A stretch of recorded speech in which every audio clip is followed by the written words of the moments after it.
لہو دعوت الحق، اس کا پکارنا حق ہے۔ دو معنی اس کے ہیں، یعنی اس کو پکارا گیا تو گویا کہ ایک واقعی ہستی کو پکارا گیا جو سننے والی ہے اور اس پر قادر بھی ہے کہ تمہاری دعا کو سنے اور قبول کرے۔ باقی کسی اور کو پکارا جا رہا ہے، نہ کوئی سن رہا ہے، تمہاری ساری دعائیں جو ہیں وہ دعاء الکافرین الا فی ضلال، وہ تو ادھر ادھر بکھر رہی ہیں، کوئی سننے والا ہے ہی نہیں۔ تمہارے من گھڑت قسم کے وہ معبود ہیں، یا فرض کیجئے کہ اگر فرشتوں کو پکار رہے ہو یا اولیاء اللہ کو پکار رہے ہو، نبیوں کو پکار، وہ بھی نہیں سن رہے، تو تمہاری وہ ساری پکاریں جا رہی ہیں بیکار اور ضائع۔ لہو دعوت الحق، ہاں اس کو پکارنا جو ہے وہ حق ہے، اس کو پکارا جائے تو یقیناً اللہ سنتا ہے۔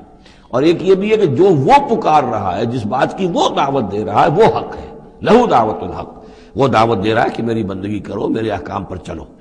والذین یدعون من دونہ لا یستجیبون لہم، اور جن کو یہ پکار رہے ہیں اس کے سوا، وہ ان کو نہ کچھ سنتے ہیں نہ ان کی دعا کو قبول کرتے ہیں۔ بشیء الا کباسط، لیکن سوائے اس کے کہ ان کی مثال اس شخص کی سی ہے کباسط کفہ الی الماء لیبلغ فاہ، کہ کوئی شخص اپنا ہاتھ پانی کی طرف بڑھا رہا ہے کہ وہ پانی جو ہے اس کے منہ تک پہنچ جائے، وما هو ببالغہ، اور وہ پانی اس کے منہ تک پہنچنے والا نہیں ہے۔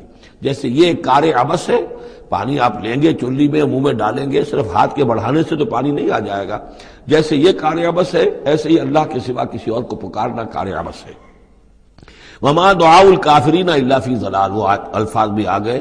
اور یہ جو پکارنا ہے ان کافروں کا جو اللہ کے سوا کسی اور کو پکارتے ہیں، یہ صدا بے صحرا ہے، لا حاصل ہے، ضلال ہے، گم ہو جانے والی دعائیں ہیں۔